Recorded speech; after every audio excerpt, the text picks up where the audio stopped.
దేవుని ఘననామానికి మహిమ కలుగును గాక. నన్ను ప్రేమతో ఆహ్వానించినటువంటి దైవజనులకు వారి కుటుంబానికి ప్రత్యేకమైన వందనాలు తెలియజేసుకుంటున్నాను.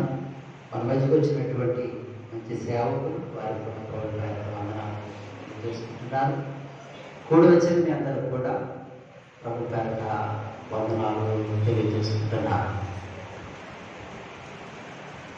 ప్రభు కృపను బట్టి ఈ సంవత్సరాంతంలో ఆయన చేసిన మేలును బట్టి, ఉపకారాలను బట్టి, ఆయన ఇచ్చిన స్వస్థతను బట్టి, కాపుదలను బట్టి మనం ఎంతగా ఆయన స్తుతించినా, ఎంతగా ఆయన కనపరిచిన ఆయన రుణాన్ని మనం తెచ్చుకోలేము. కోవిడ్ బారి నుండి గత సంవత్సరం బట్టి ఇది 21 కూడా ఎంతో మన కళ్ళ ముందు మరణించిన వారు ఉన్నారైతే మనం ఉండాలని ఆయన సంకల్పాన్ని బట్టి మనం నిలిచి ఉన్నాం. ఇది మన నీతి కాదు, భక్తి కాదు, యథార్థత దేవుని మంచిదాన్ని బట్టి నిలిచి ఉన్నాం. అందుని బట్టి ప్రభుత్వం మనం కృతజ్ఞతలు తెలియపరచవలసిన వారినే ఉన్నాం. కూటాలంటే మరి పండగ, పెద్ద పండగ. పండగలన్నింటిలో చాలా పెద్ద పండగ ఏంటంటే క్రైస్తవులకు కూటాలు, సంవత్సరాలకు కూటాలు, మళ్ళీ 6 నెలలకు ఒకసారి కూటలు. ఈ సంవత్సరాంతపు కూటాలు మరి నిజంగా ఒక పండగ. సగబిడ్డలు ఏమనుకున్నా నాకు తెలియదు, కానీ చాలామంది వచ్చి ఉంటారు ఏమనుకున్నాను. ఆహ్వానం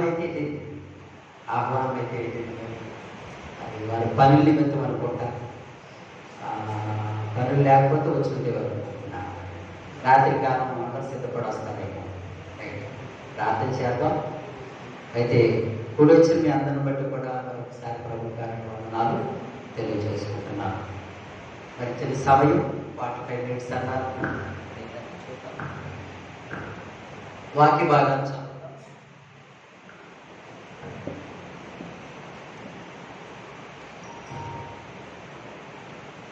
సమూయేలు మొదటి గ్రంథం 2వ అధ్యాయం 8వ వచనం చదువుకుందాం. అమ్మా దరిద్రులను సమూయేలు మొదటి గ్రంథం 2వ అధ్యాయం 8వ వచనం. దరిద్రులను అధికారులతో మహిమగల సింహాసనము స్వతంత్రింపచేయుటకును వారిని ఈ దరిద్రులను, ఈ దీనులను మంటి నుండి పైకి ఎత్తువాడు ఆయనే. చదువు. పెంటకుప్ప మీద నుండి లేవనెత్తువాడు ఆయనే. లేమిగల వారిని పెంటకుప్పల మీద నుండి లేవనెత్తువాడు ఆయనే. ఎక్కడి వరకు తీసుకెళ్తున్నాడు? ఏమిస్తానన్నాడు? ఆ వచనంలో కనిపించింది ఒక పాట. మహిమ గల సింహాసనము స్వతంత్రించుకోవడానికి, పొందుకోవడానికి, అనుభుడుగా ఉండడానికి, స్వతంత్రించుకోవడానికి అక్కడ ఫ్రీ విల్ ఇచ్చేసాడు. అక్కడ నువ్వు సంపాదించేసుకో. ఎవరికి అది అంటే మహిమ సింహాసనము దీనులకు, దరిద్రులకు, లేమి గల వారికి. అలాంటి వారికి పెంటకుప్ప నుంచి అధికారులతో, రోజున అలాంటి వారు ఎంతో మంది ఉన్నారు. అలాంటి దరిద్ర స్థితిలో తీసుకెళ్ళి పెద్ద అధికారులతో కూర్చోబెట్టినటువంటి సమయాలు కలిగి వారు ఆశ్చర్యపోతూ ఉంటారు. ఇప్పుడు దేవుడు నాకు ఎంత గొప్ప భాగ్యం ఇచ్చాడు, నా స్థితి ఎక్కడ, నేను ఎక్కడ ఉన్నాను.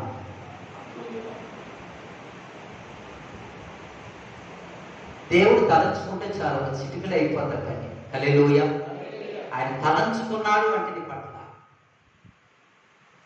ఏ స్థాయి కంటే మహిమ సింహాసనం, మామూలు సింహాసనం కాదండి.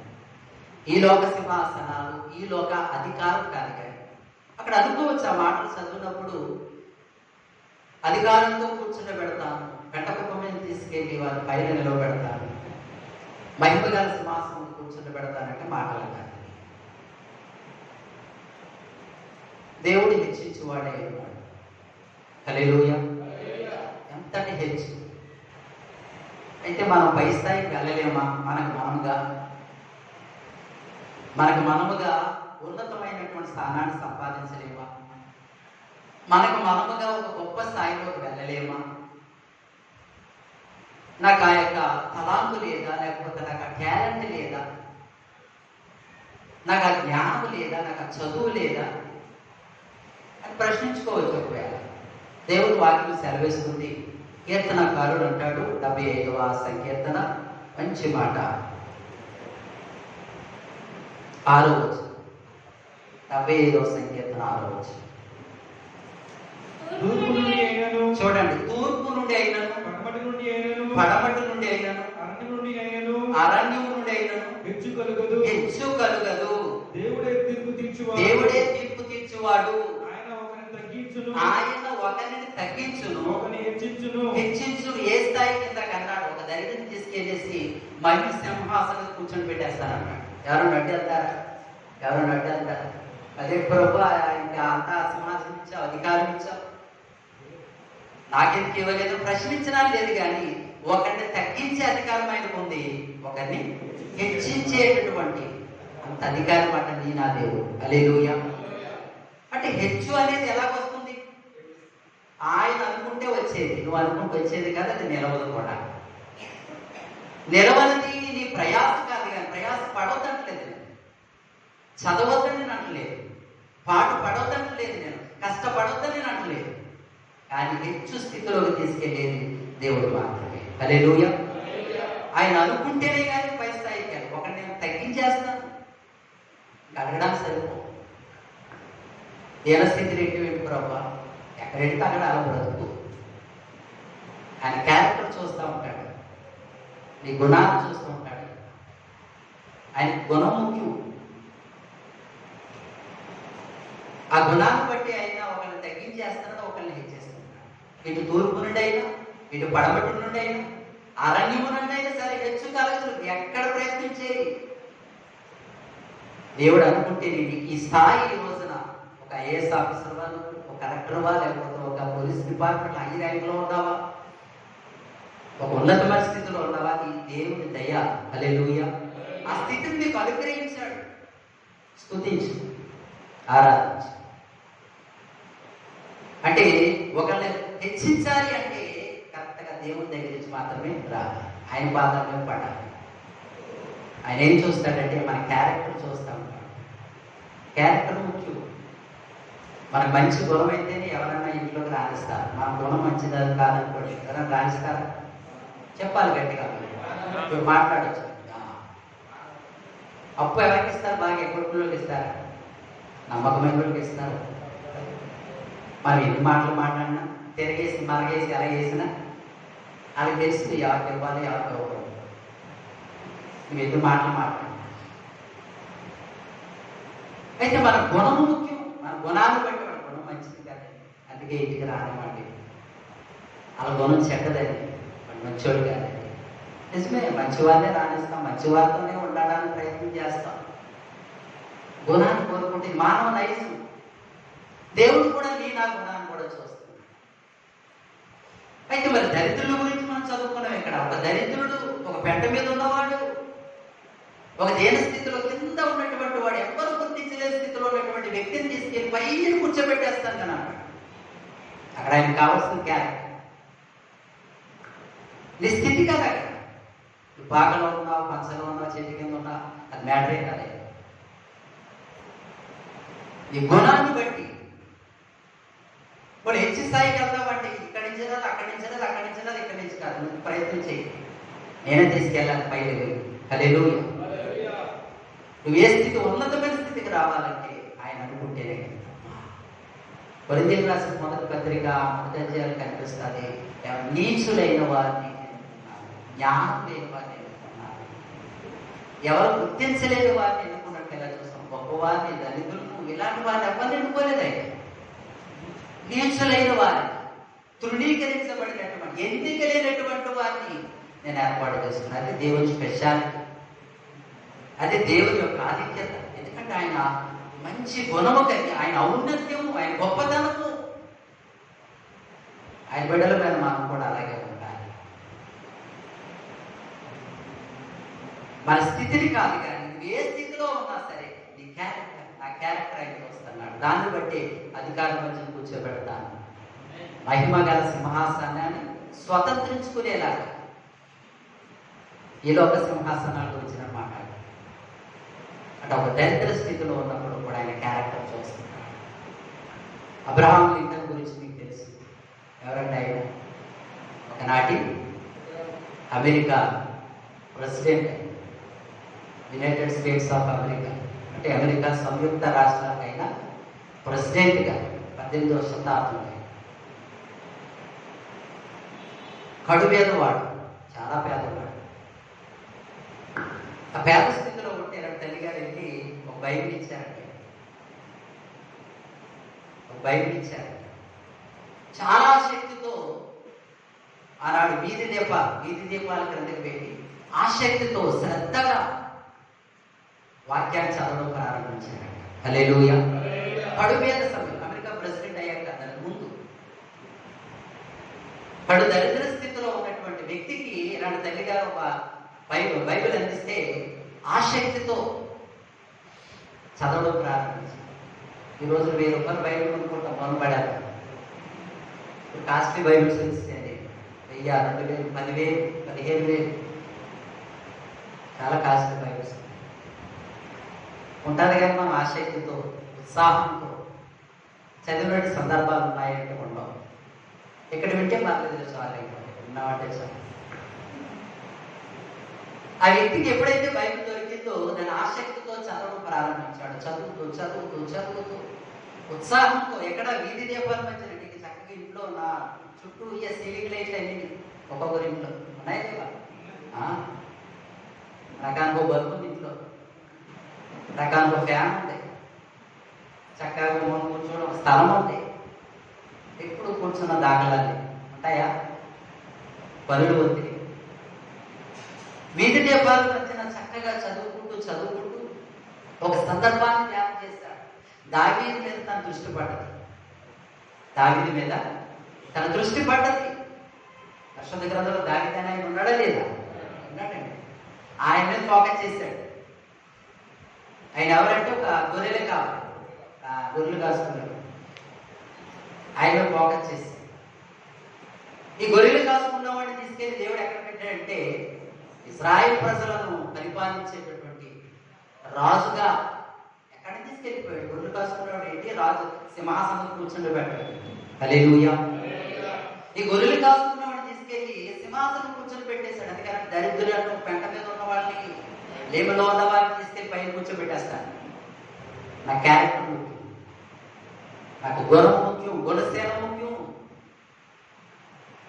నీ స్థితి నాకు అనవసరం, ఎక్కడున్నావు అనవసరం కాదు, నీ గుణము, నీ క్యారెక్టర్ అత్యధికమైన ఉన్నతమైన స్థితిలో తీసుకెళ్ళిపోతాడు.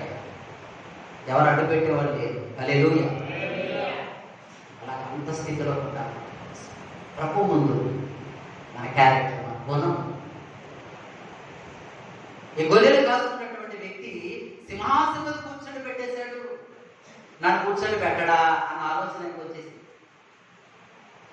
విశ్వాసం కూడా కలిగింది. తప్పనిసరిగా నాకు మంచి ఉన్నతమైన స్థితిని దేవుడు కలుగ చేస్తాడు. దావీదుకి చేసిన దేవుడు నాకు కూడా చేయగలడు అని ఈ దరిద్ర స్థితిలో ఉన్న అబ్రహాం లింకన్ తన విశ్వాసంతో ముందుకు సాగిపోయాడు. ఒక సమయం వచ్చింది, దేవుడు ఏం చేశాడంటే యునైటెడ్ స్టేట్స్ ఆఫ్ అమెరికా ప్రెసిడెంట్గా ఒక అగ్రరాజ్యం, ప్రపంచంలో ఒక అగ్రరాజ్యం. అమెరికా ప్రెసిడెంట్ అంటే మాటలు కాదు. ఎక్కడ దరిద్రత, ఎక్కడ ధ్యాన స్థితి నుంచి ఎక్కడికి తీసుకుని వెళ్ళాడు దేవుడు. నమ్మాడు, విశ్వాసంతో వాక్యాన్ని చదివాడు, వాక్యాన్ని ఆసక్తితో పఠించాడు. ఒక వీధి దీపాల కింద కూర్చుని గుణలక్ష్మి చాలా నచ్చుంటుంది దేవుడికి. వాక్యం పట్ల ఆశ. ఈరోజు రక్షింపబడి కూడా కాసేపు అన్న ఒక 5 నిమిషాలన్న వాక్యం చదివిన వాళ్ళు ఎవరైనా ఉన్నారా? మోకాళ్ళేసి చేతి మోకాళ్ళేసి మంచిది. మీకు నిండా వందనాలు. అదే ముఖ్యం. మనకి కీర్తనకారుడు అంటాడు మొదటి కీర్తనలో మొదటి 3 వచ్చిన దివారా ధన్యులైపోతున్నారు. దివారాత్రం 119 సంఖ్యలు అంటాడు, వాక్యం ఎంతో మధురమైనది, ఎంతో గొప్పది. ఆ రుచిని చూశాడు కాబట్టి దావీదు మీద పడినటువంటి ఫోకస్ లేదా ఆ దృష్టి అనుకున్నాడు, నన్ను కూడా దేవుడు ఉన్నతమైన స్థాయికి తీసుకెళ్తాడు. రాసండి, వాగ్దానం ఇచ్చాడు దేవుడు. దరిద్రులను తీసుకెళ్లి అధికారం వచ్చిన కూర్చొని పెడతాడు. ఒక అగ్రరాజ్యానికి ప్రెసిడెంట్ గా చేస్తాడు. ఛాలెంజ్ ఇది నిజంగా. దావీదు ఎక్కడ సింహాసనం కూర్చొని పెట్టాడు.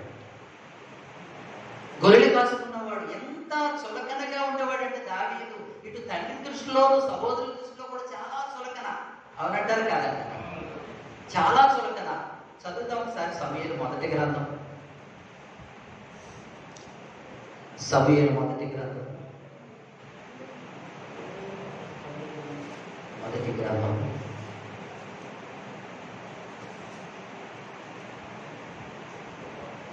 16వ అధ్యాయం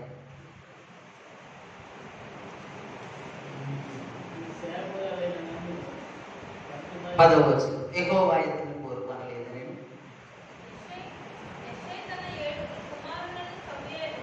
సమూయేలు ఎదుటికి పిలవగా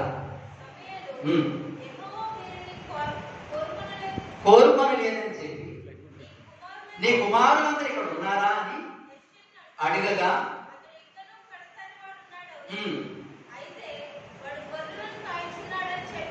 వాడు గొర్రెలను కాయించున్నాడు. ఎంత తేలిగ్గా మాట్లాడాడు తండ్రి అయినటువంటి యెషయా, దావీదు తండ్రి యెషయా.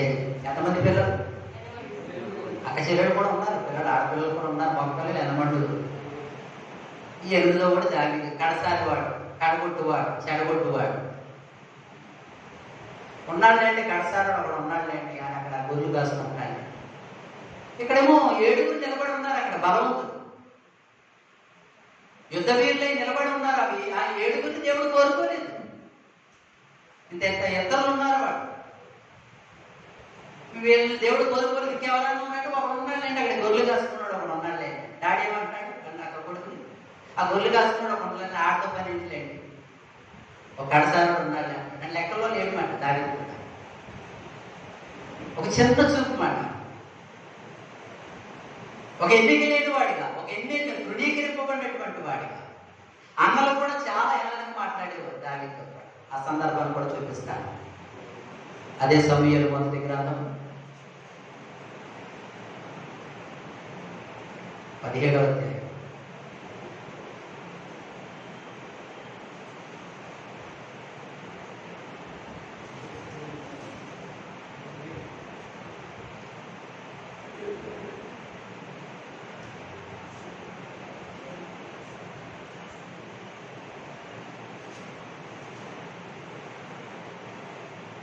అది 17వ అధ్యాయం 28వ వచనం. అతడు వారితో మాట్లాడినది అతని పెద్దయ్యకు ఎలీయాబునకు వినబడగా ఎలీయాబునకు దావీదు మీద కోపం వచ్చి అతనితో, నీవిక్కడికి ఎందుకు వచ్చితివి? అరణ్యములోని ఆ చిన్న గొర్రె మందను ఎవరి వశము చేసితివి? నీ గర్వమును నీ హృదయపు చెడుతనము నేను ఎరుగుదును. యుద్ధము చూచుటకే కదా నీవు వచ్చితివని. ఒక హీనమైనటువంటి మాట అన్నగారు కూడా మాట్లాడాడు. నీ గర్వం, నీ హృదయపు చెడుతనం. నువ్వు యుద్ధం చూడడానికి వచ్చి ఆ గొర్రెల మందను వదిలేసి వచ్చావు. నీది ఈ పని కాదు, నీది ఆ పని. నాన్నగారులు కూడా అన్నట్లుగా చూస్తాం. ఒక చులకనగా, ఒక చిన్న చూపు, ఒక ఎన్నిక లేని వాడు, ఒక గొర్రె కాసుకున్న వాడిని దేవుడు అంతగా ప్రేమించి ఒక ఉన్నతమైన స్థితిలోనికి, అది చరిత్ర అండి. అప్పుడు దావీదండి అలాగండి ఎలాగండి, నేను ఎక్కడేసిన పొంగలు అక్కడేనండి, నేను ఎంతో నమ్ముకున్నాను, ఎంతో చేశాను, నా స్థితి ఇలాగేనండి, 10 సంవత్సరాలు 20 సంవత్సరాలు ఎలాగేనండి, 30 సంవత్సరాలు అయితే ఎలాగేనండి. నేను చెప్పాను, నీ క్యారెక్టర్ కావాలండి. ఎన్ని సంవత్సరాలు గుడికి వెళ్తావు, ఎన్ని సంవత్సరాలు ప్రార్థనకి వెళ్తాను, ఎన్ని గోడలకి వెళ్తావు కాదు, నీలో తగ్గింపు జీవితం. దావీదు నా హృదయానుసారుడని దేవుడు స్టేట్మెంట్ ఇస్తాడు. హల్లెలూయా. నా హృదయానుసారుడు, నాకు ఇష్టడు. కుటుంబంలో విలువ లేదు, సహోదరుల మధ్య విలువ లేదు, తను చేస్తే ఒక వృత్తి చూసినట్లయితే హీనమైన స్థితి. దేవుడికి అవన్నీ అనవసరం. క్యారెక్టర్ను చూశాడు, గుణాన్ని చూశాడు, ఒక రాజుగా చేసి పడేశాడు. హల్లెలూయా. ఇశ్రాయేలు ప్రజలకు రాజుగా నేను కోరుకున్నవాడు ఇతడే అన్న మాట ఆ 16లో కనిపిస్తాడు. నేను కోరుకున్నవాడు ఇతడే. దేవుళ్ళ ఆతృత అక్కడ కనిపిస్తాడు. వీళ్ళందరిగా కోరుకుని వీళ్ళ పైరూపం అనుకుంటున్నారు. నేను హృదయాన్ని ఎరిగిన దేవుణ్ణి, హృదయాన్ని పరిశీలించే ప్రభు. నీ గుణము కావాలి, గుణాన్ని బట్టే హెచ్చు స్థాయికి. మేడ కట్టాలన్నా నువ్వు 10 కాసులు మేడ వేసుకోవాలన్నా, నువ్వు కారు మీద తిరగాలన్నా ఆయన అనుకుంటేనే అయ్యే పని. హల్లెలూయా. అప్పులు చేసుకున్నారు కాక అది తీర్చలేదు. ఆయన ఇచ్చేవారికి ఎదురు చూద్దాం. ఆయన ఎదుట ఆయన యొక్క స్వారూప్యంలో మనం రావాలి. ప్రార్థన చేస్తున్న దేవా నన్ను దీవించు, నన్ను కనికరించు, లేకపోతే నన్ను చూడు, నన్ను విస్తరింపచేయి. నేను ధ్యానం చేయగా నన్ను క్యారెక్టరే చూస్తున్నాడు ఆయన. క్యారెక్టరే చూస్తున్నాడు. ఇంట్లో దావీదు పరిస్థితి ఇది, కానీ దేవుని దృష్టిలో చాలా గొప్పవాడు. హల్లెలూయా. తీసుకెళ్ళి సింహాసనం కూర్చొని పెడితే అదే దావీదుని తీసుకుంటూ, అదే దావీదు చరిత్రను చదువుతూ దేవుడు నన్ను ఇలా చేయగలడని నమ్మాడు. కాబట్టి ఒక అమెరికా ప్రెసిడెంట్ అవ్వగలిగాడు. మాటలు కాదు, ఇది దేవుని సంగతి. ఆయన గుణాన్ని చూస్తాం. ఎస్తేరు జీవితాన్ని చూద్దాం ఒకసారి. ఒక అనాథ, అవునా కదా, పెదనాన్న కొడుకు పెంచుకుంటున్నాడు మృతికి. ఒక అనాథ, కానీ సౌందర్యవంతురాలని గాయం, గుణవంతురాలని, దేవుడిని ఎరిగినటువంటి ఆమె, దేవుడితో నడుస్తున్నటువంటి ఆమె. ఆమె ఎంత లోబడే గుణాలు చూసినట్లయితే ఈ రోజున కన్న తల్లిదండ్రులకే లోబడినటువంటి వారిగా ఉన్నారు. నేను అన్నిటి గురించి మాట్లాడలేదు. రక్షింపబడ్డ పిల్లలు ఈ రోజున ఎదిగాక తిరగబడుతున్నారు. నువ్వు నాకు చెప్తావేంటి? ఎస్తేరు జీవితం అలాగే. చదవండి మీరంతా. చాలా లోబడే జీవితం. ఒక పెంచుకున్నటువంటి ఆమె అయినప్పుడు కూడా అక్కడ చాలా ఈజీగా ఉండాలి. తను ఇష్టం వచ్చినట్లు, ఒక ఆడపిల్ల కదా, ఇష్టం వచ్చినట్టు ఉండొచ్చు. వయసు వచ్చిన తర్వాత లోబడి ఉండేను. ఎస్తేరు గ్రంథం తీయండి ఒకసారి. ఎస్తేరు గ్రంథం తీయండి. ఎస్తేరు గ్రంథం ఎక్కడ ఉంటుంది?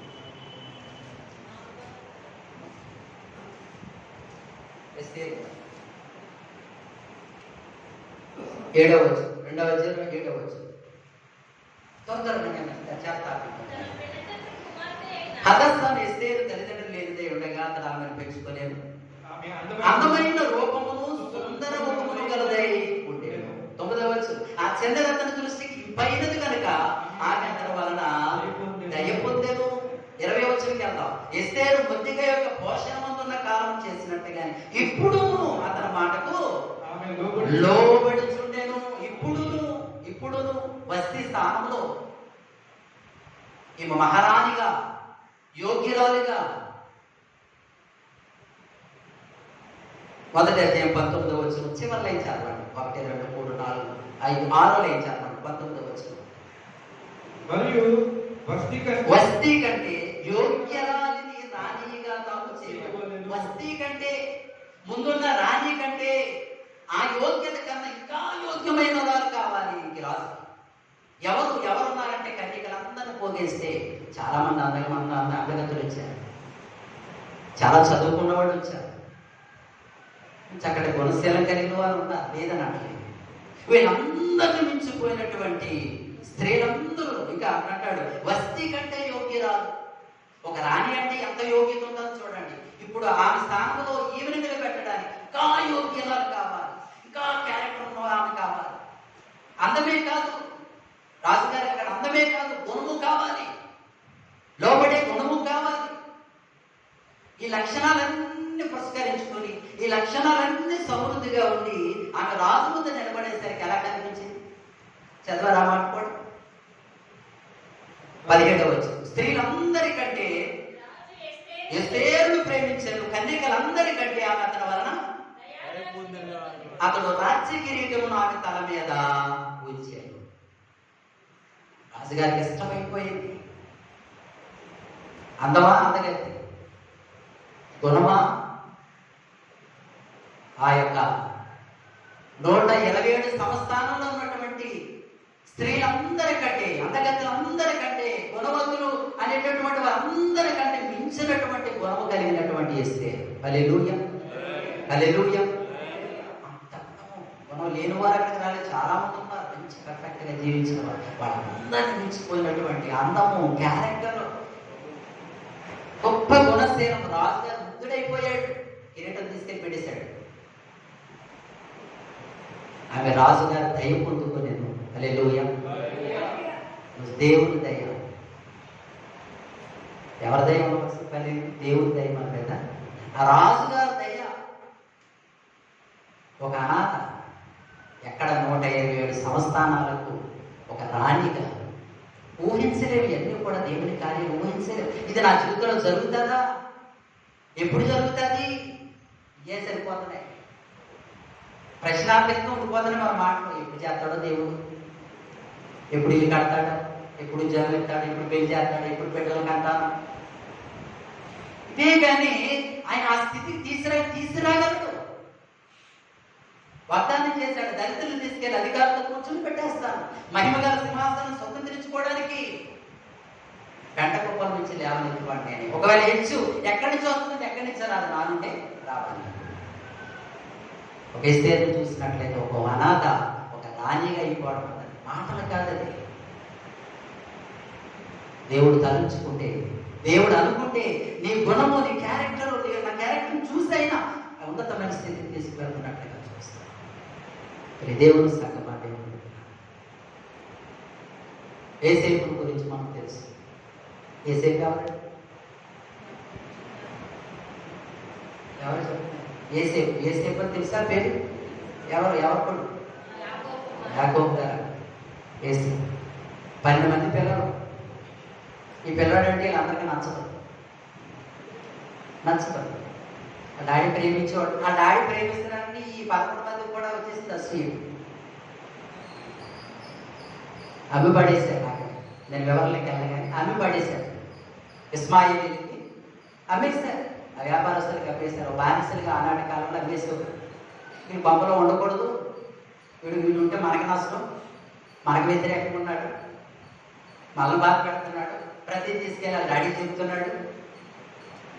కాబట్టి ఎలాంటి చంపేయాలనుకున్నారు, కుదరలేదు, అమ్మ పాడేశారు. ఐగుప్తు దేశానికి వెళ్ళిపోయాడు. ఐగుప్తు దేశానికి వెళ్ళిన తర్వాత ఒక పోతిఫరీలో జీవించినట్లుగా చూస్తాం. అక్కడ దేవుడు అక్కడ ఉన్న స్థలమును, ఆ యొక్క కుటుంబాన్ని బహుగా దీవించినట్లుగా మనం చూడగలుగుతాం. హల్లెలూయా. అక్కడ దీవించబడ్డ తర్వాత ఒక అన్యాయంతో, ఒక అన్యాయాన్ని కట్టి జైల్లో వేసినట్లుగా కూడా చూస్తాం. ఆ చెరసాల, ఆ బందీ జీవితాన్ని కూడా అనుభవించాను. ఇక్కడ నేను అంటాను 2 విషయాలు. ఒకటి, బానిసగా ఉన్నాడు.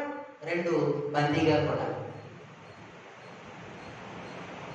దేవుడు చెప్పినటువంటివి, దేవుని మరి దర్శనాలు, దేవుడు ఇచ్చినటువంటి కళలు, ఈ భావనలన్నీ కూడా తన మనసులో ఉన్నాయి. దేవుడు అన్నది ఒకటి, జరిగేది ఒకటి. మనకి 1000 కోట్లలో ప్రార్థించేందుకు ప్రతి కార్యక్రమాలు అన్నీ అయిపోయిపోయి చక్కగా మన జీవితంలో జరిగిపోయింది అనుకోండి. గుడికి 2 వారాలు పరిగెడతాం, 3వ వారం పరిగెడతాం, మళ్ళీ ఇంకోటి ఏదో ఉంటుంది, మళ్ళీ దానికోసం. కానీ దేవుడు చెప్పింది ఒకలా ఉంటుంది. తన జీవితంలో జరిగింది చాలా కాలం అయిపోయింది.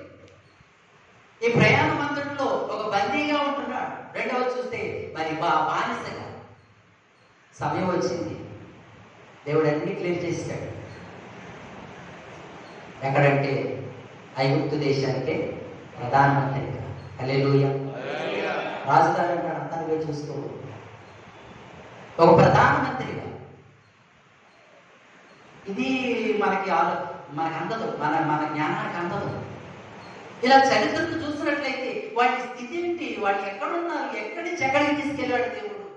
హెచ్చు కలగాలి, ఒకటి నేను హెచ్చిస్తాను, ఒకటి నేను తగ్గిస్తాను. మన క్యారెక్టర్ బాగుంటుంది, తగ్గిపోతాం. మన క్యారెక్టర్ విషయంలో ఎక్కడైనా సరే, సంఘంలో పెడితే సంఘంలో, కుటుంబంలో ఉంటే కుటుంబంలో, సమాజం ఉంటే సమాజంలో, స్నేహితుల మధ్యన ఉంటే స్నేహితుల మధ్యన, నువ్వు ఎక్కడుండు నీ క్యారెక్టర్ బట్టి ఆయన మార్పులు వేస్తూ ఉంటావు. ఆ స్థాయికి నేను ఉన్నతమైన స్థాయికి తీసుకువెళ్తాను. అందుకే అంటాడు అమ్మ పత్రికలో, పరుగు పెట్టువాని అందు లేదు, ప్రయాస పడువాని అందు లేదు, కృప చూపు దేవుని అంది. హల్లెలూయా. నువ్వు పరిగెడతావేమో, నేను వద్దంటలేదు. దేవుని కృప ఉంటే చాలు, అప్పుడు పరిగెట్టు. కృప లేకుండా పరిగెడితే ఏంటి? క్యారెక్టర్ లేకుండా పరిగెడితే ఏంటి? గుణం లేకుండా దేవుని ఎదుట ఉన్నాను, దేవుని దగ్గర నిలబడి ఉన్నాను. వీళ్ళ ముగ్గురిని చూడండి, దేవుని ఎదుట ఉన్నామని చాలా జాగ్రత్తగా బ్రతికారు. వీళ్ళు గొర్రెలు కాసుకున్న స్థలం కావచ్చు, ఇంకొక స్థలం కావచ్చు, ఎక్కడైనా సరే దేవుని దృష్టికి వారి ఆంతర్య జీవితం పర్ఫెక్ట్గా ఉంది. హెచ్చిస్తాడు, హెచ్చించిపోతాడు, అది వేరే విషయం. కానీ దేవుని ఎదుట వాళ్ళ జీవితాలు చక్కగా వారి గుణాన్ని గుణశీలాన్ని కాపాడు. ఎస్తేరి కావచ్చు, ఒక ఏసేపు కావచ్చు. మనుషులు ఎదుట కాదు వాడు, దేవుని ఎదుట వారి హృదయాలు చక్కగా కడుక్కున్నారు. హల్లెలూయా. వారి మనస్సాక్షిని కడుక్కున్నారు, వారి మనస్సును కడుక్కున్నారు, వారి ఆలోచనలు కడుక్కున్నారు, వారి తలంపులు కడుక్కున్నారు, వారి ఉద్దేశాలు కడుక్కున్నారు. ఇది నా చిత్తము, నా ఆలోచన కాదు, ఇది దేవుని చిత్తమే జరగాలి. వారు తమ తాను అప్పగించుకున్నారు. ఊహించని స్థాయికి వెళ్ళిపోయారు వాడు చరిత్రలో. హల్లెలూయా. వాళ్ళ గురించి మనం తీసుకుంటాం, మంచివారు ఎవరింటికి వెళ్ళి తీసేసుకుంటాం. ఒక బిడ్డకి చెప్పాలంటే, ఒక యవనస్తుడికి చెప్పాలంటే, ఒక యవనస్తురానికి చెప్పాలంటే ఈ క్యారెక్టర్ లేదు. దేవుడు సంగమా, దేవుడు అంత స్థాయికి హెచ్చించాడంటే గల కారణం ఏంటంటే వారి గుణశీలను, వారి క్యారెక్టర్ని బట్టి, వారి పనిలో కూడా అలాగే బాధ్యతగా ఉన్నారు. వారికి అప్పగించబడిన స్థితిలో వారు నమ్మకంగా ఉన్నారు. ఒక అనాథైనప్పుడు కూడా, ఒక పెంపుడు బిడ్డగా ఉన్నప్పుడు కూడా, రాణి అయినప్పుడు కూడా అదే స్థితి, లోబడి లోబడి లోబడి తిరగబడతాం మనం. అన్నాడు, దేవుని చేతిలో రెండు ఉన్నాయి, ఒకటి తగ్గించేస్తాను, రెండు పైకి పెట్టాను. కింద తొక్కేసినైనా పైకి పెట్టవలసినైనా పైకి పెట్టేది మీరు చూడాలి. మనం ఇది గొప్ప చేయాలా, నేను పై స్థితిలో పెట్టకపోతే ఆయన కాళ్ళు పడిపో. క్యారెక్టర్ సరి చూసుకుందాం, మనస్సాక్షి పడుకుందాం. ప్రియ దేవుని సంగమా, భక్తుల చరిత్ర ఈ రీతిగా ఉంది.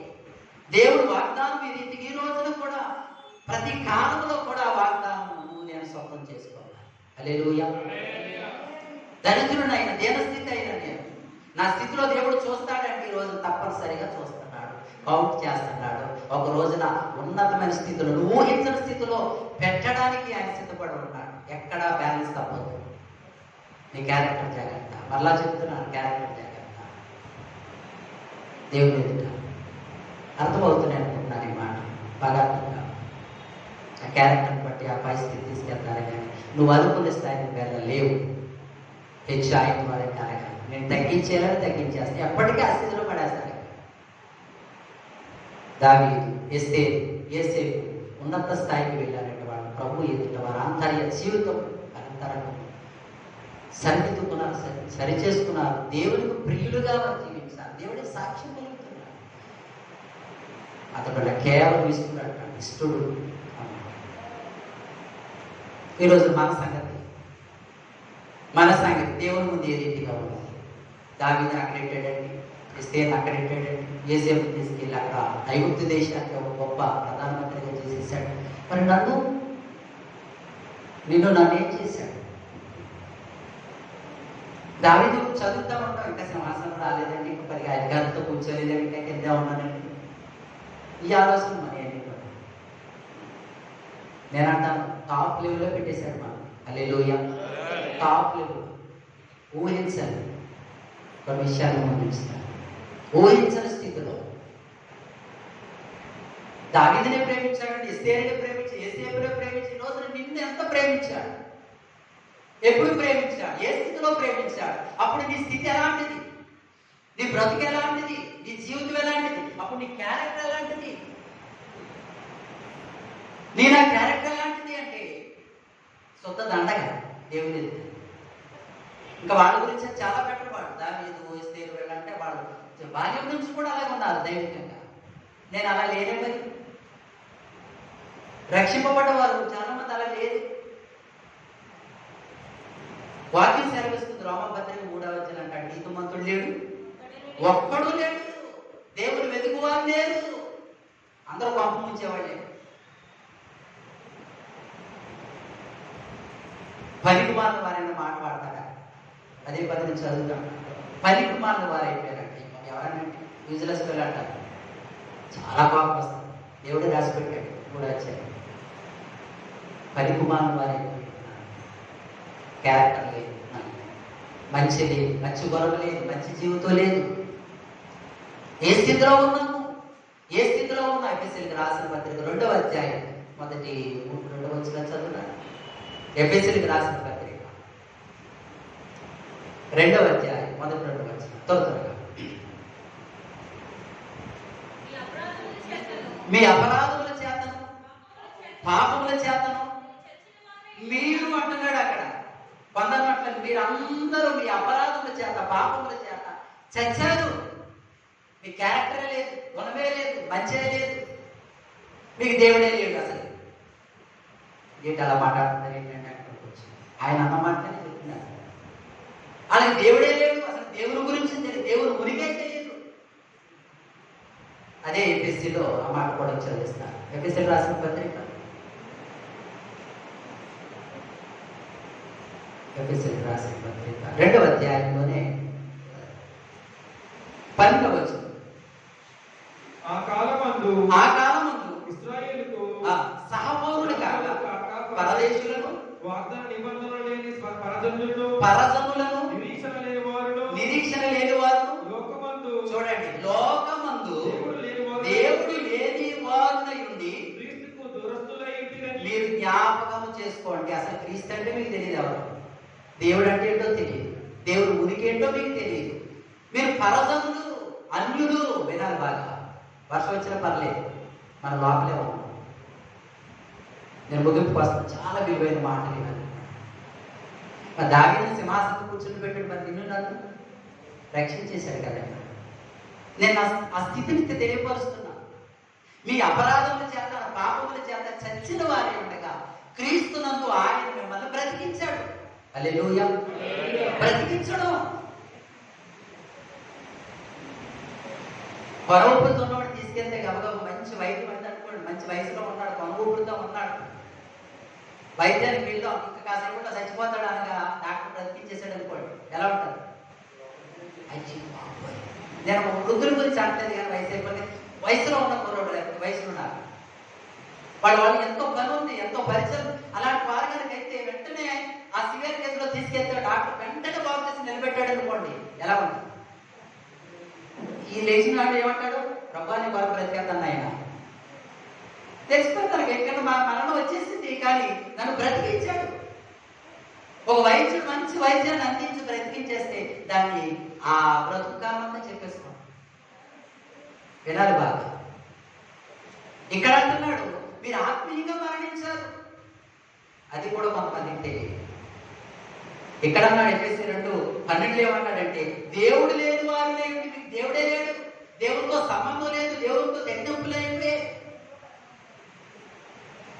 అంటాం కదా. ఏ దిక్కు లేకపోతే మరి ఆ దేవుడే లేకపోతే మరి ఇంకే దిక్కు? డబ్బు ఉన్నప్పుడు, అప్పులో ఉన్నప్పుడు, ఏది ఉన్నప్పుడు అలాగే వెళ్ళిపోతున్నాం. అన్నీ అయిపోయి ఏమీ లేవు, ఇంకే ఏమీ లేవు. ఇంకా ఏమంటాం? దేవుడే. మరి ఆ దేవుడు లేకపోతే ఏ దిక్కుకి వెళ్దాం?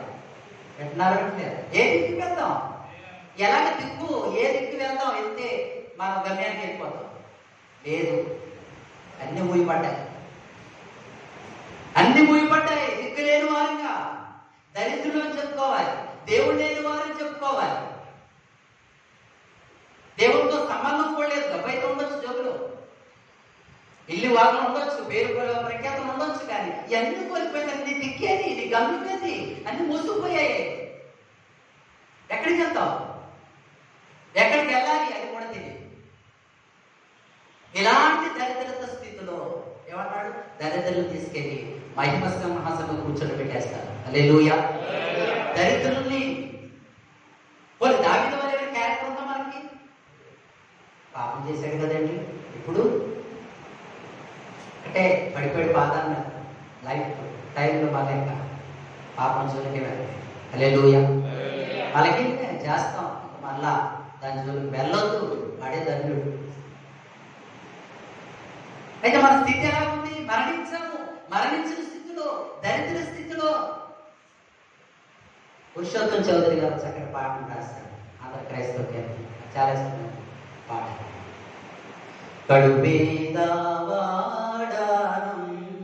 దుడను దౌర్భాగ్యుడను చెడిపోయి పడి ఉన్నాను, సుడివడిని నా మదికి శ్వాస చెడిన కనుల దృష్టి భాగ్యం పడయ మనసిన పన్ని నీచే పడయుటకున యొడయడాయుడే ఉన్నా పాటు నా వచ్చు సునాను నీ పాద సన్నిధి ఓ రక్షక. ఎలా ఉన్నాడంటే భక్తుడు? కడు పేదవాడిని, గుడ్డివాడిని, దరిద్రుడిగా ఉన్నాను ఆయన. ఇది ఉన్న పాట నీ పాదాలకు పడిపోతున్నాడు. ఉన్న పాట నా క్యారెక్టరే లేదు, దరిద్ర స్థితి, దేన స్థితి, నా పాప బ్రతుకు. ప్రభు పాదాల మీద పడి పాడిన పాటలే దేవుడి సంగతి పాడే. మరొక చక్కని మాట బేతాళ జాతి గారు పాడిన పాట కూడా నాకు చాలా ఇష్టం. యేసు నన్ను ప్రేమించినావు, పాపినైనా నన్ను ప్రేమించినావు. యేసు నన్ను ప్రేమించినావు, పాపినైనా నన్ను ప్రేమించినావు. నన్ను ప్రేమింపని పునాకాశములన్నీ మున్నే తెలిసి ఉంటివి, తెలిసి నన్ను ప్రేమింపని పునాకారణమే ఎన్న తెలియదు చిత్రము. నాకు ఆశ్చర్యం వేస్తుంది. నీకు ఇన్ని శ్రమలు ఉన్నాయి, నువ్వు సిలువ మీద మరణించాలి, ఉమ్మేస్తారు, కాళ్ళతో తంతారు, కొడతా, ఇన్ని తెలిసినట్టు ప్రేమించి నా కొరకు ప్రాణం పెట్టడం, బాబో ఇది ఆశ్చర్యం. ఇవన్నీ తెలిసి నా కొరకు నువ్వు అక్కడ చేసిన త్యాగము, ఆ సిలువ యాగము, ఆ మరణము ఆశ్చర్యం వేస్తుంది నాకు. అని భక్తులు పాడతాను. ఇలాంటి ప్రేమించావు, ఈ దరిద్రుడిని ప్రేమించావు, ఈ ఎన్నిక లేని వాడిని నువ్వు ప్రేమించావు. అర్హత లేదు. తల్లి గర్భమునానే ధరింపబడినప్పుడే దురితుండనై యుంటిని, నా వల్ల చేయబడు నెల కార్యములేపు దేహంబులై ఉండగా, యేసు నన్ను ప్రేమించినావు, పాపినైనా నన్ను ప్రేమించినావు. చెప్పండి, మనం ఏ స్థితిలో ఉన్నాం? దేవుడు చూస్తుండగా మనం ఏ స్థితిలో ఉన్నాం? దరిద్రులుగా ఉన్నాం. ఎఫెసీ 1:2 చదివించాను. అపరాధముల చేత టోటల్గా చచ్చాం. ఇంకా దేవుడి దగ్గరికి వెళ్ళడానికి లేదు. దేవుడు లేనటువంటి వారుగా ఈ భక్తులందరూ కూడా వారు ఆ దరిద్రతను గుర్తించారు, గుడిదాన్ని గుర్తించారు, వారి దీనత్వాన్ని గుర్తించారు, వారి స్థితిని గుర్తించగలిగారు. ప్రభు పాదాలను పడినటువంటి రాసిన పాటలు రాస్తున్నారు. పాట ప్రియ దేవుడి సంఘం ప్రభుని ఎంతగానో స్తుతిస్తున్నాను. నేను అందుకే పండగని అనుకుంటాను. దేవుడు చేసింది ఏంటంటే మనం బ్రతికించాను. ఎఫెసీ 2 ముగించలేదన్న 1వ వచనం చదవడం ఒకసారి. మీ అపరాధముల చేతను పాపముల చేతను చచ్చిన వారై ఉండగా ఆయన క్రీస్తునందు బ్రతికించెను. బ్రతికించెను. ఒక వైద్యుడు నిన్ను మరణం నుంచి బయటికి తీసుకొస్తాయి. బాబు దేవుడి డాక్టర్ కదా, సీతాఫలకాయలు ఎట్టుకెళ్తాం, మామిడికాయలు ఎట్టుకెళ్తాం, ఇంకేమెట్టుకెళ్తాం. అయ్యారు జీవితకాలం అంతా మా డాక్టర్ గారే, మా ఫ్యామిలీ డాక్టర్ గారే. మరి నీ ఆత్మీయ జీవితం బ్రతికించాడు, నీ ఆత్మను రక్షించాడు. ఆయన పరమ వైద్యుడు కదా, ఆయన నీ ప్రభువు కదా, నీ రక్షకుడు కదా. నీ కొరకు ఇన్ని త్యాగం చెయ్యాలని తెలిసి భూమికి వచ్చాను ఆయన. ఈ దుర్మార్గం కోసం, ఈ అన్నిటి కోసం, లేకపోతే ఈ దేవుడు లేనటువంటి ఈ గుడ్డివాడని నా కొరకు నువ్వు ఇవన్నీ తెలుసుకుని ఎలా వచ్చామని ఎంత ప్రేమ నాయన. చచ్చిన వారిని మనల్ని బ్రతికించేసి కీర్తనకారులు 103వ సంకీర్తన ఆ మాట ఒకసారి చదవండి. 103వ సంకీర్తన 5వ వచనం అనుకుంటూ చూడండి ఒకసారి. 103వ సంకీర్తన 5వ వచనం 4-5 వచనాలు చదవండి.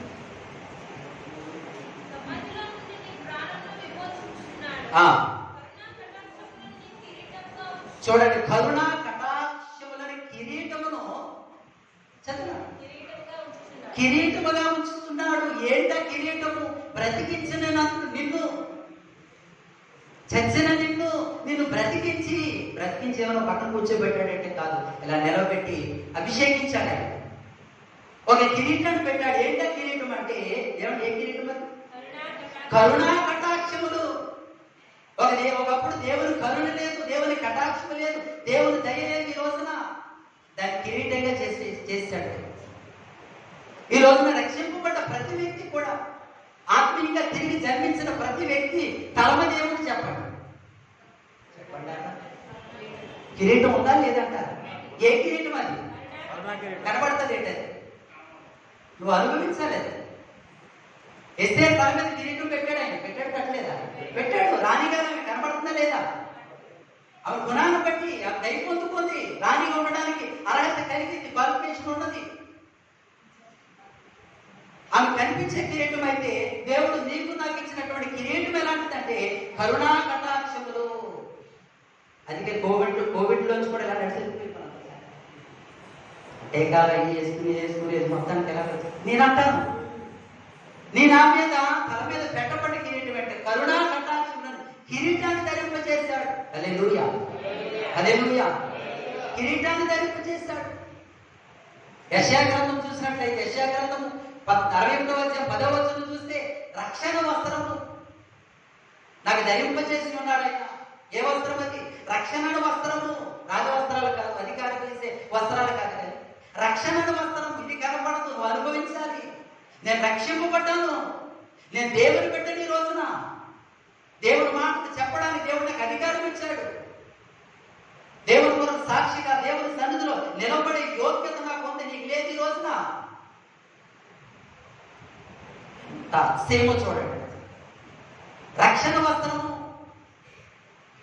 కీర్తన భాగం 45వ సంకీర్తనలో ఆ 9వ వచనం చూసినట్లయితే చక్కటి అలంకరణ, సంఘపు అలంకరణ, వధువు యొక్క అలంకరణ చూస్తుంటాం అక్కడ. పాట వచ్చలేదు మీరు?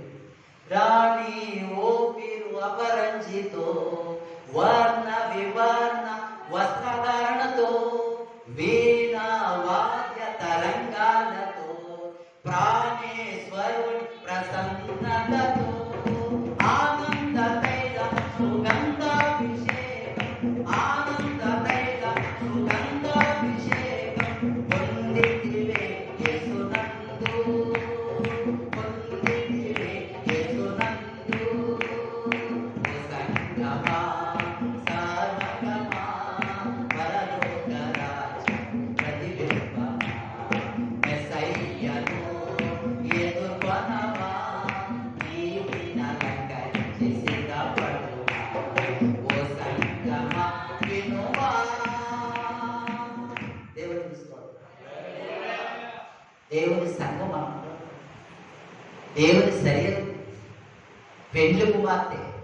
ఎలా సిద్ధపడాలంటే పాటలో పాడారు కదా, నీతిని అలంకరించుకొని సిద్ధపడము ఓ సంగమా.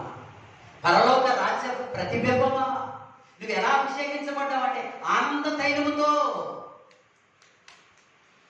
సుగంధ పరిమళతో నిన్ను అభిషేకించాడు ఆయన. ఈ రోజున నిండు ఆనందంతో సన్నిధికి వెళ్తుంటే పరవశించిపోతాను. ఈ రోజున ప్రభువును స్తుతిస్తుంటే, ప్రభు నామాన్ని కనపరుస్తున్నాం. ఈ ఆనందం అనే అభిషేకంతో నింపబడ్డాం కనుక కోటాలు పండగ బాబు నేను ఆరాధించాలి. నేను ఆరాధించకపోతే ఎవరు ఆరాధిస్తారు? నా దేవుడిని ఎవరు మహిమపరుస్తారు? నా దేవుడిని ఎవరు కనపరుస్తారు? నేను వెళ్ళకపోతే అక్కడ లోటు నేను ఆరాధించాలి. ఆనంద తైలాభిషేకమైనటువంటి దేవుడు నీకు అలంకరించి అది కనపడలేదు, కిరీటం కనపడలేదు, రక్షణ వస్త్రం కనపడలేదు. ఎంతగా అలంకరించేశాడో చూడండి.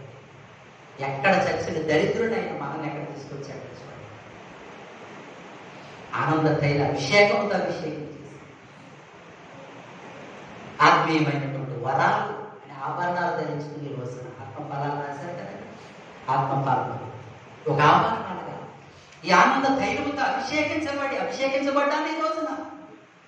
దేవుడు నా స్థితి నుంచి ఎక్కడికి తీసుకొచ్చాడు? ఈ రోజున ప్రభువునందు ఆనందించి సంతోషించే స్థితి. గింజున్నా పచ్చలున్నా అది మ్యాటరే కదా. ప్రభువునందు ఆనందించడమే అది ప్రతి క్షణం కూడా గొప్ప అనుభూతి. ఈ భూమి మీద ఏదో గొప్ప విజయాలు సాధించినటువంటి ఒక బలం, ఒక సంతోషం. ప్రభు ఎంతగా మనల్ని ఉన్నతమైన స్థితిలోకి తీసుకొచ్చాడు. కొలసీలు రాసిన పత్రిక 12 కూడా టక్కని చదివిన ముగించేస్తాను. కొలసీలు రాసిన పత్రిక 12 ఇంతసేపు కొలసి 1:12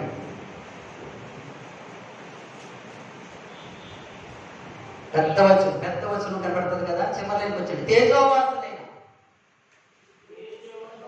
పరిశుద్ధుల స్వాస్థ్యములో పాలువారమగుటకు మనలను పాత్రులుగా చేసిన తండ్రికి మీరు కృతజ్ఞతాస్తుతులు చెల్లింపవలననియు. రోజు 2 బస్తాలు నెల వచ్చినప్పుడు 3 బస్తాలు మంచి మైసూర్ పీడి వేసేస్తున్నాడండి దేవుడు. నెల వచ్చినప్పుడు ఏదో పెన్షన్ ఇచ్చేస్తున్నాండి, ఇవన్నీ తీరిపోతున్నాయండి. దేవుడికి వందనాలు, దేవుడికి స్తోత్ర. మంచిదే. దేవుడికి కృతజ్ఞత అంటే అన్నాడు, నిన్ను తీసుకెళ్ళి ఎక్కడ పెట్టేశాడు, ఎక్కడ సిద్ధపరిచేశాడు అంటే అంటున్నాడు, తేజోవాసులైన పరిశుద్ధుల స్వాస్థ్యములో పాలివారముటకు మనలను పాత్రులుగా చేసిన. మన గురించి ఇందా చదివించాక మన క్యారెక్టర్ లేదు అసలే. దరిద్రుడు, సత్యం, దేవుడు లేనటువంటి వారు ఎక్కడికి తీసుకెళ్ళిపోయాడంటే తేజోవాసులైన పరిశుద్ధుల స్వాస్థ్యంలోనికి అన్నాడు కదా. దరిద్రుని తీసుకెళ్ళి మహిమ సింహాసనం కూర్చొని పెట్టేస్తాను. హల్లెలూయా. మహిమ సింహాసనం స్వతంత్రించుకునేలాగున హెబ్రీయులకు రాసిన పత్రిక 12:22 అంటాడు అక్కడ. కాబట్టి జ్యేష్ఠుల సంఘము, ఇక్కడ తేజోవాసులు అంటే అక్కడ జ్యేష్ఠుల సంఘములో నిన్ను పాలిభాగస్తునిగా చేసినటువంటి తండ్రి అయిన దేవునికి నువ్వు కృతజ్ఞత చెల్లించవా? కరోనా నుండి కాపాడండి, లేకపోతే వ్యాధి నుండి కాపాడండి, అందుకే గుడికొచ్చానండి, అందుకే పాలికేసుకుంటున్నానండి. లేదు. తేజోవాసులైన జ్యేష్ఠుల సంఘంలోకి పాలిభాగస్తులు చేసేసాడు దేవుడు. ఎప్పుడైనా అడిగామా? ఆ ఉనికేంటో మనకు తెలుసా? ఆయన సన్నిధి ఏంటో మనకు తెలుసా? మన బ్రతికేంటి, మన జీవితం ఏంటి, మన యొక్క గుణం ఏంటి, ఎలా పడి ఉంటే, చచ్చి పడి ఉంటే మనం దేవుని సంఘం ఎంత సాయం తీసుకుని వెళ్ళిపోయాడు, ఎంత ఉన్నతమైన స్థితిలో. ఎఫెసీ 2 మంచి మాట ఒకసారి చదువుతాం. 7వ చదువుతాం ఒకసారి. ఎఫెసీ 2:7 త్వరగా ముగించేస్తాను. ఎఫెసీ 2:7 మనలను ఆయనతో కూడా లేపి పరలోకమందు ఆయనతో కూడా కూర్చుంట పెడతాడు అని లేదంట, కూర్చుంట పెట్టాను. మీరు అది చదివారు. కూర్చుంట పెట్టాను, కూర్చుంట పెడతాడు అని లేదు. చనిపోయింది, కూర్చుంట పెట్టాను. దావీదుని తీసుకెళ్ళి ఎక్కడెట్టాడు? గొర్రెలు కాసుకున్నాను ఎక్కడికి తీసుకెళ్ళి ఎక్కడెట్టాడు? ఇశ్రాయేలు ప్రజలు లేనటువంటి రాజుగా కూర్చుని పెట్టేశాడు. ఎవరు అడ్డుకోలేదు. ఇక్కడ ఎస్తేరుని తీసుకెళ్లి పైన సింహాసనం కూర్చుని పెట్టేశాడు. దావీదును చూసి దావీదు విశ్వాసం ఉంచి, దేవుని విశ్వాసం ఉంచి దావీదుని ఏ రీతిగా హెచ్చించాడో దేవుడు నన్ను హెచ్చించగలడని అనుకున్నాడు విశ్వాసంతో. ఒక దరిద్రుడు దేనస్థితిలో ఉన్నటువంటి అబ్రహాం లింకన్ ప్రెసిడెంట్ గా అయిపోయాడు. ఒక ఏసేపు చూసినట్టు ఒక బానిస, ఒక బందీ ప్రైమ్ మినిస్టర్గా ఉండిపోయాడు. ఈ రోజు నిన్ను నన్ను, ఈ రోజున మన స్థితి, మన దరిద్రులు అక్కడ ఉన్నా ఎక్కడో దేవుడు లేనటువంటి వారి స్థితి తీసుకెళ్ళి ఆయనతో పాటు పరలోకంలో కూర్చోబెట్టాను. ప్రకటన గ్రంథం 3:22 అంటాడు, జయించిన వాడిని నాతో పాటు నా సింహాసనం మీద కూర్చుంటనిస్తాను. ఎవరు కూర్చుంటారు అక్కడ? జయించిన వారు. 2 గుంపులు కనపడుతున్నాయి అక్కడ, 2 గుణశీలాలు కనపడుతున్నాయి. ఒకటి జయం పొందుకున్న వారు, జయించిన వారు. దేన్ని జయించాలి? ఈ లోకము, ఈ లోక ఇచ్చలను, ఈ లోక వాటిలో ఉన్నటువంటి భోగాలను, ఎవరి పాపమును, ఈ చెడును, నాయన ఇంకా దుష్టుడిని ఇంకా చూసినట్లయితే మరి మరణాన్ని జయించిన వాడు ఎక్కడ ఉంటాడు? అక్కడ కూర్చుంటున్నాడు. అదే ప్రకటన గ్రంథం 17:14 చూస్తే పిలువబడిన వారు, ఏర్పాటు చేయబడిన వారు, నమ్మకమైన వారు ఆయనతో ఉన్నారు. హల్లెలూయా. పిలుపైతే మనకు ఉంది, మరి ఏర్పాటును మెట్లోకి ఎక్కాలి. అర్థమవుతుందా? అర్థం 3 మెట్లు ఉన్నాయండి. 3 మెట్లకి ఎలా ఎక్కుతాం? మనం ఎక్కుతాం, ఇలా ఎగురుతామా? ఎగిరితే మళ్ళీ ఇవన్నీ రాయిపోతాం మనకి. అలా ఎగరకూడదు, ఎక్కాలి. ఒకటి మెట్టు ఎక్కితే ఒక మెట్లు ఏముంది? పిలుపు ఉంది. 2వ దాంట్లో ఏర్పాటు ఉంది. 3వ దాంట్లో నమ్మకమైన వారు. దేవుడు అందరూ పిలిచాడు, దరిద్ర స్థితిలో పిలిచాడు, పరలోకంలో కూర్చుని పెట్టానన్నాడు. అక్కడ ఉండేవారు ఎవరు? ఏ క్యారెక్టర్ కలిగిన వారంటే జయించువారు ప్లస్ 2వది ఏంటంటే నమ్మకమైన వారు. నమ్మకమైన వారు, ప్రభువుకి నమ్మకమైన వారు. అక్కడ క్యారెక్టర్ తెలిపోతుంది. అక్కడ ఎవరు ఉన్నారని సిద్ధపరిచేశాడు ఆయన. పిలిచాడు, ఏర్పాటులో ఉన్నారు. అయితే నమ్మకమైన వారు, జయించిన వారు అక్కడ ఉంటారనేది వాస్తవమైన ప్రభు తెలియవచ్చు. ఇప్పుడు ఈ దేవుడి సంగమ, దేవుడు బిడ్డలారా, అయితే మరి మన దేన స్థితి, మన స్థితిని ఒకసారి జ్ఞాపకం తెచ్చుకున్నాం. 2 విషయాలు గుర్తిస్తున్నాను. కీర్తన కారణంట 136 చూస్తారంటే 136వ సంకీర్తనలు చూడండి. ఒక మాట చదువుతాం. 136వ సంకీర్తన తీయనని ఒకసారి. 136వ సంకీర్తన 23వ వచనం. మనము దీనదశలో ఉన్నప్పుడు ఆయన మనలను జ్ఞాపకం చేసుకుని, మనము దీనదశలో ఉన్నప్పుడు ఆయన మనలను జ్ఞాపకం చేసుకునే ఆయన కృప నిరంతరం కీర్తనకారుడితో మనం చెప్పాలి. ఏ దశలో? మన దశ ఏంటి?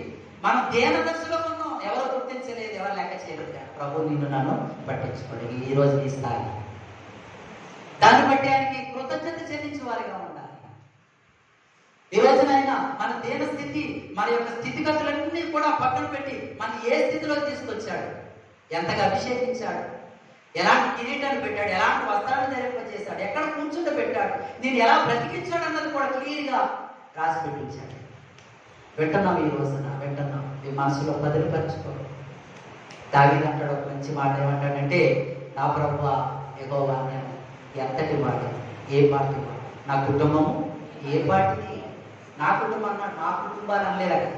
అన్నల గురించి ఇంట్లోని నా కుటుంబము ఏ పార్టీ, ఇంతగా నన్ను హెచ్చరించడానికి ఏ పార్టీ. ఎప్పుడైనా చెప్పారమ్మా? స్థితిని మేడకడితే చెప్తారేమో కదా, మంచి ఉద్యోగం వచ్చి చెప్తారు. లేదు లేదు, రక్షింపబడ్డ తర్వాత చెప్తూ ఉండాలి. ఇచ్చావు నా దేన దశలో నన్ను జ్ఞాపకం తెచ్చుకుని నాకు ఉన్నతమైన స్థితిని ఇచ్చావు. నీ సంఘంలో చేర్చావు, నీ కుటుంబంలో చేర్చావు, నీ గృహంలో చేర్చావు. వారి దేవుని కుటుంబాన్ని రాయబడి ఉంది. హల్లెలూయా. వారి దేవుని కుటుంబం, దేవుని పిల్లలు. 1 యోహాను 3వ అధ్యాయం 1వ వచనం, దేవుని పిల్లలు. అంత అతిశయిస్తూ మన దేవస్థానం గుర్తి పెట్టుకున్నారు. మనం దేవుని దగ్గర హంబులుగా తగ్గించుకుంటే, నేను ఎంతటి వాడిని ఈ స్థితి నాకు ఇచ్చాను. ఇంకా చుట్టుపక్కల ఎంతో మంది రక్షణ పడలేదు. ఆ రక్షణ అనే భాగ్యం ఎవరికి లేదు. ఈ రోజున డబ్బు ఉంటే ఉండొచ్చు. నువ్వు పొందుకున్న రక్షణ విలువ నీకు తెలుసు కాబట్టి పరిగెత్తుకుని ఇలాగ నిలబడి పాట పాడుతున్నావు, అక్కడ వాక్యం చదువుతున్నావు, పరిగెలాడుతున్నావు. నువ్వు వాళ్ళకి లేదు ఈ రోజున. ఈ రోజు నువ్వు బాధపడుతున్నావు, అయ్యో ఈ ధన్యత వాళ్ళు పొందుకోవాలి, ఈ ధన్యత ఎంత గొప్పది. భక్తుడు అంటాడు కొన్ని మాటలు, చక్కని మాటలు, ఆ మాట ఒక్కడు చేశాడు. అంటాడు, నా ప్రాణమా పరలోకరాజును స్తుతించుము, ఆయన పాదముల యొద్దకు నీ అర్పణ తెమ్ముము. విడుదల చేయబడిన, సమకూర్చబడిన, క్షమించబడినటువంటి నీవలే ఎవరు ఆయనను స్తుతి పాడగలరు? ఎవరు పాడతారండి? జానాస్ గారు ఎవరు పాడతారండి? ఎవరు ఉత్సాహంగా సంతోషం పాడతారు, సంతోషంతో తన్మయం చెందు. కొంతమంది పాట పాడుతుంటారు, మొక్క చదువుతూ ఉంటారు. నేను పాడుతున్నానండి ఉత్సాహంతో. దేవుడు నేను ఎలా విమోచించాడు, ఎలా క్షమించాడు, నీ స్థితి ఏంటన్నా తలుచుకున్నట్లయితే పాడుకుని ఉండగలము, మందిరానికి వెళ్ళకుండా ఉండగలమా, వాక్యం చదవకుండా ఉండగలమా, ప్రార్థన చేయకుండా ఉండగలమా? నిత్యము స్థుతి అన్నది పెట్టుకున్నట్టు దేవుడు మన క్యారెక్టర్ని చూస్తున్నాడు, మన గుణాన్ని చూస్తున్నాడు. ఈ రోజున దావీదును దేవుడు చూశాడు, వేసే. కానీ మనం ఆ స్థితిలో నేను దరిద్రంగా ఉంటే మనల్ని ఏ స్థాయికి తీసుకుని వెళ్ళిపోయాడు. మహిమ సింహాసనాన్ని స్వతంత్రించుకునేటువంటి భాగ్యం మన ముందుంది. అందుకని నాడు పిలిచాను, ఏర్పాట్లో ఉన్నాం, నమ్మకంగా ఉండు, నువ్వు అక్కడ ఉన్నావు. హల్లెలూయా. నువ్వు జయించాలి లోకం సంఘాన్ని ఇచ్చాడు దేవుడు. సంఘ సహవాసాన్ని ఇచ్చాడు, వాక్యాన్ని ఇచ్చాడు. ఆ వాక్యంలో దినదిన బలపడతాడు. నువ్వు స్తుతించి ఈ రోజు నేను దీనస్థితిని గుర్తుపెట్టుకున్నట్లయితే నువ్వు స్తుతించగలుగుతావు. గురి లేని నన్ను ఉరి నుండి లాగి దరి చేసినావే పరిశోధుడా. గురి లేని నన్ను ఉరి నుండి లాగి దరి చేసినావే పరిశోధుడా. ఏమని పాడేదం దేవా, ఏమని పొగడేదా ప్రభువా, ఏమని పాడేదా దేవా, ఏమని పొగడేదా ప్రభువా. రమణవారుడా మనోహరుడా రక్తవారుడా నా ప్రియుడా. రమణవారుడా మనోహరుడా రక్తవారుడా నా ప్రియుడా. స్తుతి పాడెదనే ప్రతిదినము, స్తుతి పాడుటనా అతిశయము. స్తుతి పాడెదనే ప్రతిదినము, స్తుతి పాడుటనా అతిశయము. మతి లేని నన్ను మృతి చేసినావే, మృతి నుండి నన్ను బ్రతికించినావే. మతి లేని నన్ను స్తుతి చేసినావే, మృతి నుండి నన్ను బ్రతికించినావే. నే స్తుతినే పాడెదం దేవా, నా మహిమ పొగడెదా ప్రభువా. నే స్తుతినే పాడెదం దేవా, నే మహిమ పొగడెదా ప్రభువా. రమణవారుడా మనోహరుడా రక్తవారుడా నా ప్రియుడా. రమణవారుడా మనోహరుడా రక్తవారుడా నా ప్రియుడా. స్తుతి పాడెదనే ప్రతిదినము, స్తుతి పాడుటనా అతిశయము. స్తుతి పాడెదనే ప్రతిదినము, స్తుతి పాడుటనా అతిశయము. దేవునికి స్తోత్రం. ప్రతిదినం స్తుతి, ప్రతిదినం ఆరాధన. ఎంతమంది కుటుంబాల్లో ఆరాధన ఉంది, ప్రార్థన ఉంది? అబద్ధాలు చెప్పండి, నిజమైన దేవుడు చెప్పండి. దేవుడి సంగతి రైట్, మంచిది. కుటుంబ ప్రార్థన ఎల్లప్పుడూ స్తుతించాలి. చేసిన మేలు నేను ఏ స్థితిలో ఏ స్టేటస్లో పెట్టాడో, నీకు భవిష్యత్తుని ఎంత ఉన్నతమైన తీర్చిది పెట్టాడో పరవశించిపోయేలాగా ఉండాలి. ప్రతి ఒక్కరు తిరిగి జన్మించిన ప్రతి బిడ్డ కూడా ప్రతి దినము ఆరాధన, ప్రతి దినము స్తుతి. మందిరంలోనే కాదు, ఇంటికాడ కూడా నీ బిడ్డలతో కలిసి ఆరాధించు. ప్రస్తుత ఈ లోకంలో వీటన్నిటిని జయించాలని ఆరాధన, ప్రార్థన, స్తుతి వీటన్నిటిని చేయించి పరిస్థితులన్నీ చీదాటిపోయాయి. చుట్టూ భయంకరం, ఎప్పుడు ఏంటి ఎలా ఉంటుందో తెలియదు. ప్రభు కొరకు నమ్మకంగా ఉంటాం, జయించు వారిగా ఉంటాం. మొదట మనసేవం క్యారెక్టర్, ఆ క్యారెక్టర్ని బట్టి టాప్ లెవెల్ పెట్టాలి తప్ప కానీ మన ప్రయాస లేదు, పరుగు లేదు. దేవుడు కృప మనం నిరీక్షణ కలిగి ఉంటాం. అట్టి కృప పరిశుద్ధాత్మ దేవుడు మనకు తోడైంది నడిపించిన గాక. దేవుడు మాట్లాడడంతో నాకు కొన్ని విషయాలు నాకు జ్ఞాపకం వచ్చి ఉన్నాయి. అంటే అది ఎవరి గురించి ఏంటంటే కనుక అంటే మా నాన్నగారి గురించి నాకు గుర్తు వచ్చి ఉన్నాయి. అంటే మా నాన్నగారిని మా కుటుంబంలో, అంటే మా నాన్నగారి కుటుంబంలో అంటే అక్క అంటే అమ్మ అవ్వచ్చు, తమ్ముడు అవ్వచ్చు, అన్నయ్య అవ్వచ్చు, అందరూ కూడా ఏ విధంగా చూసేవారు అంటే కనుక పక్కన పెట్టేసేవారు. దావీదుని ఏ విధంగా చూశారో, యోసేపుని ఏ విధంగా చూశారో ఆ విధంగా మా నాన్నగారిని పక్కన పెట్టేశారు. ఆడికి ఏం రాదు, ఆడికి ఏం తెలియదు, ఆడేం చేయలేడు, ఆడి వల్ల అవ్వదు, ఆడు చేయడు, ఆడికేం తెలుసు, వాడు చదువుకున్నా చేసావా ఏంటి అన్నట్టుగా చూసేవారు చిన్ననాటి నుంచి కూడా. కానీ మన దేవుడు మాత్రము విడిచిపెట్టలేదు. ఏం చేశాడు? నిషేధించిన రాయి తలకి అక్కడ మూల రాయి అయినది. అంటే దేవుడు అక్కడ విడిచిపెట్టమనేసారు. అక్కడ ఒక మంచి స్థాయిలో స్థితిలో దేవుడు అక్కడ మా కుటుంబంలో మా నాన్నగారు మమ్మల్ని ఏ విధంగా పెట్టి ఉన్నారు. హల్లెలూయా, హల్లెలూయా. అంటే ఏం జరిగిందంటే కనుక మా బంధువులందరూ కూడా ఎప్పుడైనా సరే లక్ష్మణ్ రావు ఉన్నాడు, తమ్ముడు ఉన్నాడు, లేదా అన్నీ ఉన్నాడు, వాళ్ళు వెళ్దాము, మనకి ఏదైనా సరే అవసరం వచ్చిన వెంటనే ఇంకా ఆ దగ్గరికి వెళ్దాము, అనే దగ్గరికి వెళ్దాము అంటూ పరిగెట్టుకొని నాన్న దగ్గరికి వచ్చి ఉన్నారు. అటువంటి స్థితి, అటువంటి స్థానం ఎవరిచ్చి ఉన్నారు? మన దేవుడిచ్చి ఉన్నారు. హల్లెలూయా. చిన్నట్టు అనుకున్నారా అంటే కనుక అనుకోలేదు. నేను ఎటువంటి స్థితిలో అయిపోవాలని నేను అలాగే అనుకోలేదు.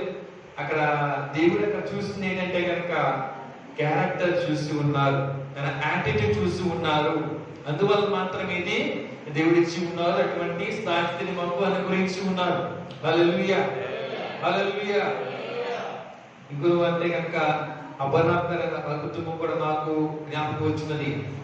దేవుళ్ళకి రక్షించబడక ముందు అయితే కనుక వస్తీ నేను సాక్షుల్లో వారి మాటలు విని ఉన్నాను. హల్లెలూయా. ఎప్పుడైతే దేవుని తెలుసుకుని ఉన్నారో, లేదా దేవుళ్ళకి వచ్చి ఉన్నారో, దేవుణ్ణి విశ్వసించి ఉన్నారో, అప్పటి నుంచి వారి స్థితిగతులు మారిపోయి ఉన్నాయి. అప్పటి నుంచి వారు దేవుని పట్టుకున్నారు కాబట్టి దేవుడు వారిని ఒక మంచి స్థాయిని అనుగ్రహించి ఉన్నారు, ఒక మంచి స్థితిలో పెట్టి ఉన్నారు. హల్లెలూయా, హల్లెలూయా. ఇది కేవలం దేవుని వల్ల మాత్రమే జరుగుతుంది. మా స్థితిగతులు మారాలన్నా, మనల్ని హెచ్చించాలన్నా, మనల్ని తగ్గించాలన్నా సరే కేవలం దేవుడు మాత్రమే చేయగలడు. హల్లెలూయా. మనం ఎంతలాగా ప్రయాసపడినా, ఎంతలాగా హెచ్చింపడాలన్నా, ఎంతలాగా ఉన్నతమైన స్థితికి వెళ్ళాలన్నా సరే అది మన వల్ల అవ్వదు. ఎంత ప్రయాసపడినా, ఎంత కష్టపడినా అది అవ్వదు. హల్లెలూయా. ఎంతలాగా కష్టపడి పరిగెడదాం అనుకున్నా దేవుని యొక్క చిత్తం లేని, దేవుని యొక్క సంకల్పం లేని, దేవుని యొక్క తలంపు లేనిదే, దేవుని యొక్క ఆలోచన లేనిదే మనడల్లా ఎటువంటి కార్యం కూడా జరగదు. మనం హెచ్చింపబడలేము. హల్లెలూయా, హల్లెలూయా. సో ముందుగా దేవాదేవునికి ఈ వాక్యం ద్వారా మనతో మాట్లాడిన విధానం బట్టి దేవునికి వందనాలు చెల్లించుకొని ఉన్నారు. హల్లెలూయా. విధముగా దేవుని చేత విధముగా వాడబెట్టినటువంటి శ్రీధరయ్య గారు కూడా వందనాలు చెల్లించుకొని ఉన్నారు. అలాగే అమ్మగారు కూడా వందనాలు. హల్లెలూయా. ముగింపుకు వచ్చేసాను ఇప్పటికీ. ఇంకా హల్లెలూయా. ముగింపు చేసుకుందాం. ప్రతి ఒక్కరు కూడా మోకరించగలిగే వారు మోకరిద్దాం.